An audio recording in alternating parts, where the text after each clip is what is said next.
It's so much work, and it's just so much constant negotiation of new knowledge and, setting up programs, figuring out ways to keep their lives happy and sociable even when they're in bed for months and all that stuff.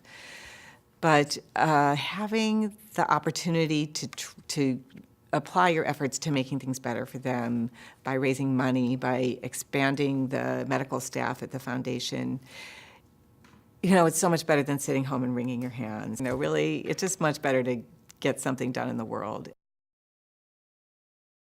I have always been fortunate until the point where Samantha was born of living with health and having those loved ones around me basically live with health, except for occasional moments. And I think one of the first things my daughter taught me is that health is a privilege, and that I started to see the world so differently.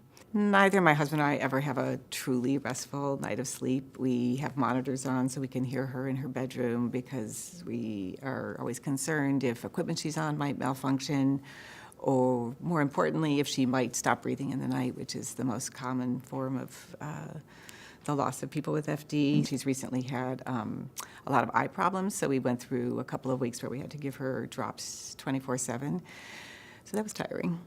But certainly every night when we put Sam to bed and we get her on the machines that we are hopeful will keep her alive, we are aware that she's really at risk, and that we need to sleep kind of with one ear open to any unusual sounds, certainly if she has respiratory problems, I often will just sleep in the room with her because I'm too nervous to be even like a room away from her. So every morning I'm just really happy when she wakes up. FD is absolutely 24/7 in my life. There are places where I can be distracted, and as my daughter says to me sometimes, she goes, I feel really good today. I feel like I don't have FD. And I kind of have moments where I feel like I can kind of forget that for a moment because I'm so absorbed in something, but I'm always ready for that phone call, or have to zip out and take her to the emergency room, or just all the kinds of things that happen. It's such an unpredictable disease. It's not something like where you leave in the morning, you think today's a steady day, because it can be great in the morning and it can be terrible at night. But my phone's always on. I'm always getting texts. My students are really used to me saying, excuse me, pulling out a text and sending complicated medical messages back to caretakers about which drug to give or what blood pressure, scores I need to look at. So it's as smoothly integrated as it can be, but it's always there. I remember when I told my mother that I called her and I said, Mom, we found this doctor finally, and she understands this, and she's not thinking it's all my fault, and we do feeding tubes and all those things, the conversations that you have to have. Then she said, who supports her and how old is she?